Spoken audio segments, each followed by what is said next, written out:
سروک ترکیه را گهانده گو ولاتی وی آماده گو ارکی شر ترور لسوریه لخوا بگره و لجه هزن امریکی لسوریه بجه ببه هر وها بانگا بلزکرنا آوا کرنا دفر آرام لسوریه کره.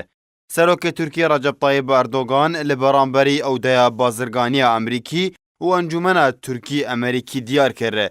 گو دست پیشخریا سروک امریکی دونالد ترامپ بفکشاندنا هزن خواج سوریه پلانên kesên got dixwestin peywendiyên Tirkî-Amerîkî têk bidin têk da. Erdogan eşkere kir got ew amade ne got li cihê hêzên Amerîkî li Sûriyê bicih bibin û wê valahiyê dagirin û şerê terorê berdewam bikin. Her wiha banga bilezkirina avakirina devera aram li Bakurê Sûriyê kir. Erdogan serbar kir û got peywendiyên Tirkî-Amerîkî gelek bihêz e û di navbera wan de hevpeymaniyek bihêz û stratîjî heye li gorî ecendeyên her du welatan û berdewam kir û got her du alî hemû kêşeyên di navbera xwe de çareser kirin û peywendiyê wan gelek baş in.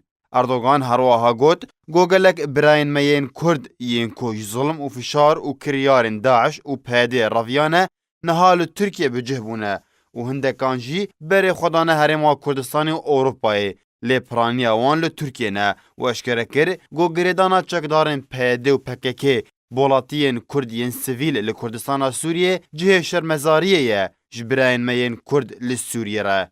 Derbarê devera aram Erdogan diyar kir pîwîst e tedabîrên pîwîst bi lez werin standin ji bo avakirina wê deverê û diyar kir deverên Tirkiye aramî tê de peyda kiriye baştirîn deverên Sûriyê ne duwarê ewlehiyê de. Erdogan dawiya axaftina xwe de eşkere kir karînên Tirkiye hene devereke aram bi tenê li Sûriyê ava bike madem hevpeymanên wê piştgiriya lojîstî ji wan re pêşkêş bikin.